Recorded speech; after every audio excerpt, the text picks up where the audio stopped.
Hello നമസ്കാരം. ഏറ്റവും പുതിയ സിനിമാ വിശേഷങ്ങളുമായി പുതിയൊരു വീഡിയോയിലേക്ക് എല്ലാവർക്കും സ്വാഗതം. ഇക്കഴിഞ്ഞ മാർച്ച് മാസത്തിൽ തിയേറ്ററിലെത്തിയ 15 മലയാള സിനിമകളിൽ എമ്പുരാൻ ഒഴികെ 14 എണ്ണവും പരാജയപ്പെട്ടിരിക്കുന്നു എന്ന് വ്യക്തമാക്കിക്കൊണ്ട് നിർമ്മാതാക്കളുടെ സംഘടനാ പ്രസിഡന്റായ സുരേഷ് കുമാർ ഇന്നലെ വാർത്താ സമ്മേളനം വഴി വ്യക്തമാക്കിയിരുന്നു. ഈ 15 സിനിമകളുടെയും ബഡ്ജറ്റ്, തിയേറ്ററിൽ നിന്ന് കിട്ടിയ ഷെയർ വിവരങ്ങൾ എല്ലാം തന്നെ അദ്ദേഹം പങ്കുവച്ചിട്ടുണ്ട്. അനുറാം തിരക്കഥെഴുതി സംവിധാനം ചെയ്ത മറുവശം എന്ന സിനിമയാണ് പട്ടികയിലെ ആദ്യ സിനിമ. മാർച്ച് 7-ന് റിലീസ് ചെയ്ത ഈ സിനിമയിൽ ബോബൻ ആലുമൂടൻ, നാദി ബക്കർ, ജയശങ്കർ എന്നിങ്ങനെയാണ് അഭിനേതാക്കൾ. ഈ സിനിമയുടെ ബഡ്ജറ്റ് 78 ലക്ഷം രൂപയാണ്. ഈ സിനിമയ്ക്ക് ആകെ കേരള ഷെയറായി ലഭിച്ചിട്ടുള്ളത് 60,000 രൂപ മാത്രമാണ്. മാർച്ച് 7-ന് തിയേറ്ററിലെത്തിയ രണ്ടാമത്തെ മലയാള സിനിമ ഔസേപ്പിന്റെ വസത്ത് എന്ന വിജയരാഘവൻ ചിത്രമാണ്. ഹേമന്ത് മേനോൻ, ദിലീഷ് പോത്തൻ, കലാഭവൻ ഷാജോൻ, കനി കുസൃതി, സരിൻ ഷിഹാബ് എന്നിവർ അഭിനയിച്ച ഈ സിനിമ നവാഗതനായ RJ ശരത്ചന്ദ്രനാണ് സംവിധാനം ചെയ്തത്. 4 കോടിക്ക് മുകളിൽ ബഡ്ജറ്റുള്ള ഈ സിനിമയ്ക്ക് കേരളത്തിൽ നിന്ന് ഷെയറായി ലഭിച്ചത് 45 ലക്ഷം രൂപ മാത്രമാണ്. ഉത്സവ് രാജീവ് തിരക്കഥെഴുതി സംവിധാനം ചെയ്ത പരിവാർ എന്ന സിനിമ മാർച്ച് 7-നാണ് തിയേറ്ററിലെത്തിയത്. ഇന്ദ്രൻസ്, ജഗദീഷ് എന്നിവരായിരുന്നു പ്രധാന താരങ്ങൾ. 2 കോടി 60 ലക്ഷം രൂപയാണ് ഈ സിനിമയുടെ ബഡ്ജറ്റ്. ഈ സിനിമയ്ക്ക് കേരളത്തിൽ നിന്ന് ഷെയറായി ലഭിച്ചത് 26 ലക്ഷം രൂപയാണ്. മനോജ് കുമാർ തിരക്കഥെഴുതി സംവിധാനം ചെയ്ത പ്രളയശേഷം ഒരു ജലകന്യക എന്ന സിനിമ മാർച്ച് 7-ന് തിയേറ്ററിലെത്തി.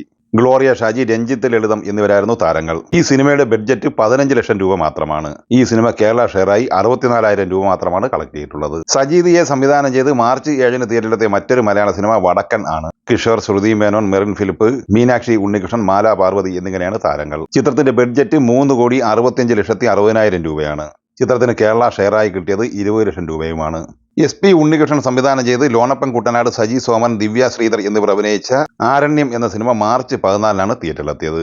85 ലക്ഷം ബഡ്ജറ്റുള്ള ഈ സിനിമയ്ക്ക് കേരളത്തിൽ ഷെയറായി ലഭിച്ചത് കേവലം 22,000 രൂപ മാത്രമാണ്. അഖിൽ കാവുങ്കൽ തിരക്കഥെഴുതി സംവിധാനം ചെയ്ത് മാർച്ച് 14-ന് തിയേറ്ററിലെത്തിയ മറ്റൊരു സിനിമ ദാസേട്ടന്റെ സൈക്കിളാണ്. ഹരീഷ് പേരടി, അഞ്ജന അപ്പക്കുട്ടൻ, കബാനി എന്നിങ്ങനെയാണ് അഭിനേതാക്കൾ. 70 ലക്ഷം ബഡ്ജറ്റുള്ള ഈ സിനിമ കേരളത്തിൽ ഷെയറായി 8 ലക്ഷം രൂപ മാത്രമാണ് കളക്ട് ചെയ്തിട്ടുള്ളത്. ജെയിൻ ക്രിസ്റ്റഫർ സംവിധാനം ചെയ്ത കാടകം എന്ന സിനിമ മാർച്ച് 14-ന് തിയേറ്ററിലെത്തി. ഡോക്ടർ രതീഷ് കൃഷ്ണ, ഡോക്ടർ ആരോമൾ എന്നിവരാണ് ഈ സിനിമയിലെ അഭിനേതാക്കൾ. 30 ലക്ഷം രൂപ ബഡ്ജറ്റുള്ള ഈ സിനിമയ്ക്ക് ഷെയറായി കേരളത്തിൽ നിന്ന് ലഭിച്ചത് 80,000 രൂപ മാത്രമാണ്. സിദ്ദീഖ് മേക്കോൻ സംവിധാനം ചെയ്ത ലീച്ചി എന്ന സിനിമയായിരുന്നു മറ്റൊരു റിലീസ്. അനൂപ് രത്ന, മേഘ, സന്ധ്യ നായർ എന്നിങ്ങനെയായിരുന്നു അഭിനേതാക്കൾ. ഈ സിനിമയുടെ ബഡ്ജറ്റ് 1 കോടി രൂപയാണ്. ചിത്രം കേരളത്തിൽ നിന്ന് ഷെയർ നേടിയത് 45,000 രൂപ മാത്രം.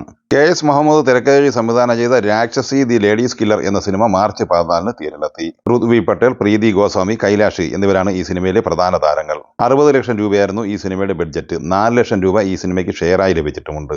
അനിൽ ദേവ് സംവിധാനം ചെയ്ത ഉറ്റവർ എന്ന സിനിമ മാർച്ച് 14-ന് തിയേറ്ററിലെത്തി. അരുൺ നാരായണൻ, ആതിര സുധീർ, ജിഷ്ണു വിജയൻ എന്നിങ്ങനെയാണ് അഭിനേതാക്കൾ. ഈ സിനിമയുടെ ബഡ്ജറ്റ് വിവരങ്ങൾ ലഭ്യമായിട്ടില്ല. 1 ലക്ഷം രൂപ ഈ സിനിമയ്ക്ക് ഷെയർ ലഭിച്ചിട്ടുണ്ട്. ചൈതന്യ ആന്റണി തിരക്കഥെഴുതി ചെറിയ മാത്യു സംവിധാനം ചെയ്ത ദി വെയിറ്റിംഗ് ലിസ്റ്റ് എന്ന സിനിമ മാർച്ച് 14-ന് തിയേറ്ററിലെത്തി. സോഹൻ സീനുലാൽ, സെൽവീസ് കറിയ, അവിനാഷ് വിജയൻ എന്നിങ്ങനെയാണ് അഭിനേതാക്കൾ. ഈ സിനിമയുടെയും ബഡ്ജറ്റ് വിവരങ്ങൾ ലഭ്യമായിട്ടില്ല. കേരള ഷെയറായി 35,000 രൂപ ഈ സിനിമയ്ക്ക് ലഭിച്ചിട്ടുണ്ട്. ജോഷി പള്ളിത്തല സംവിധാനം ചെയ്ത് മാർച്ച് 21-ന് തിയേറ്ററിലെത്തിയ മലയാള സിനിമയാണ് തിരുത്ത്. അഡ്വക്കേറ്റ് സന്തോഷ് കുമാർ, ജോഷി പള്ളിത്തല, നിമിഷ റോസി എന്നിങ്ങനെയാണ് അഭിനേതാക്കൾ. കേവലം 8 ലക്ഷം മാത്രം ബഡ്ജറ്റിൽ നിർമ്മിക്കപ്പെട്ട ഈ സിനിമ 1,25,000 രൂപ കേരള ഷെയറായി ഈ സിനിമയ്ക്ക് ലഭിച്ചിട്ടുമുണ്ട്. മുരളി ഗോപിയുടെ തിരക്കഥയിൽ മോഹൻലാൽ നായകനായി പൃഥ്വിരാജ് സംവിധാനം ചെയ്ത് മാർച്ച് 27-ന് തിയേറ്ററിലെത്തിയ ബിഗ് ബഡ്ജറ്റ് പാൻ ഇന്ത്യൻ സിനിമയാണ് എമ്പുരാൻ. ഇന്നലെ സുരേഷ് കുമാർ പ്രസിദ്ധീകരിച്ച റിപ്പോർട്ടുകൾ പ്രകാരം 175 കോടി രൂപയാണ് എമ്പുരാന്റെ ബഡ്ജറ്റ്. അപ്പോൾ നമ്മളെല്ലാം നേരത്തെ കാൽക്കുലേറ്റ് ചെയ്തതുപോലുള്ള റിപ്പോർട്ട് തന്നെയാണ് ഇപ്പോൾ പുറത്തു വന്നിട്ടുള്ളത്. സിനിമയുടെ കളക്ഷനുമായി ബന്ധപ്പെട്ട് മാർച്ച് 27, 28, 29, 30, 31 തീയതികളിലായി ആദ്യ 5 ദിവസം കൊണ്ട് തന്നെ 24,60,000 രൂപ കേരള ഷെയറായി എമ്പുരാന് ലഭിച്ചിട്ടുണ്ട്. ഈ 5 ദിവസത്തിലെ ഷെയർ മാത്രം അവർ പുറത്തുവിട്ടിട്ടുള്ളത് മാർച്ച് മാസം മാത്രം ഉൾക്കൊള്ളിച്ചുകൊണ്ട് മാത്രമാണ്. അതുപോലെ തന്നെ ഈ 15 മലയാള സിനിമകളിൽ 14 എണ്ണവും പരാജയപ്പെട്ടു, എമ്പുരാൻ മാത്രം വിജയിച്ചു എന്നും സുരേഷ് കുമാർ പറഞ്ഞിട്ടുണ്ട്. അതേസമയം ആഗോളതലത്തിൽ ഈ സിനിമ ഏകദേശം 120 കോടിയോളം രൂപ ഷെയർ നേടിയെടുത്തിട്ടുണ്ട്. കൂടാതെ ഓവർസീസ് റൈറ്റ്സ് ആയിട്ട് ഈ സിനിമയ്ക്ക് ലഭിച്ചത് 30 കോടി രൂപയാണ്. അങ്ങനെ 150 കോടിയോളം രൂപ ലഭ്യമായ ഈ സിനിമയ്ക്ക് ബിസിനസ് വഴി 35 കോടി രൂപയും കിട്ടിയിരുന്നു. അങ്ങനെ നോക്കുമ്പോൾ 185 കോടി രൂപയാണ് ഈ സിനിമയുടെ നിർമ്മാതാക്കൾക്ക് കിട്ടിയിട്ടുള്ളത്. 175 കോടി ബഡ്ജറ്റുള്ള ഈ സിനിമയ്ക്ക് 10 കോടി രൂപ ലാഭം കിട്ടിയിരിക്കുന്നു എന്ന് തന്നെയാണ് നേരത്തെ പുറത്തു വന്നിരുന്ന ചിത്രത്തിന്റെ അണിയറ പ്രവർത്തകരുടെ റിപ്പോർട്ടായാലും ട്രാക്കഡ് റിപ്പോർട്ടായാലും ഇപ്പോൾ പുറത്തു വന്നിരിക്കുന്ന പ്രൊഡ്യൂസേഴ്സ് അസോസിയേഷന്റെ റിപ്പോർട്ടായാലും മനസ്സിലാക്കാനാകുന്നത്. മാർച്ച് 21-ന് തിയേറ്ററിലെത്തിയ അഭിലാഷം എന്ന സിനിമയാണ് മാർച്ച് മാസത്തിലെ അവസാനത്തെ റിലീസ്. ഷംസു സൈബ് സംവിധാനം ചെയ്ത ഈ സിനിമയിൽ സൈജു കുറുപ്പ്, തൻവീർ റാം, അർജുൻ അശോകൻ എന്നിങ്ങനെയായിരുന്നു അഭിനേതാക്കൾ. 4 കോടി രൂപയാണ് ഈ സിനിമയുടെ ബഡ്ജറ്റായിട്ട് കാണിച്ചിട്ടുള്ളത്. ഈ സിനിമയുടെ കേരള ഷെയർ 15 ലക്ഷം രൂപയുമാണ്. അപ്പോൾ അഭിലാഷം എന്ന സിനിമ വമ്പൻ ദുരന്തമാണ് ഏറ്റുവാങ്ങിയിരിക്കുന്നത്. മാർച്ച് മാസത്തിൽ തിയേറ്ററിലെത്തിയ മലയാള സിനിമകളിൽ ശ്രദ്ധേയമായ സിനിമ എമ്പുരാൻ തന്നെയാണ്. ബാക്കി പരാജയം ഏറ്റുവാങ്ങി എന്ന് പറയപ്പെടുന്ന സിനിമകൾ നമ്മൾ പരിശോധിച്ച് നോക്കിയാൽ വലിയ ഹൈപ്പോ പ്രൊമോഷനോ താരനിരയോ ഒന്നും തന്നെ ഇല്ലാതെ വന്ന സിനിമകൾ കൂടിയാണ്. എന്തായാലും എമ്പുരാൻ വിജയിച്ചില്ല, പരാജയപ്പെട്ടു എന്ന് പറഞ്ഞു നടക്കുന്നവർക്കൊക്കെ മറുപടി കൂടിയാണ് നിർമ്മാതാക്കളുടെ സംഘടനാ നേതാവായ സുരേഷ് കുമാറിന്റെ വാർത്താ സമ്മേളനം.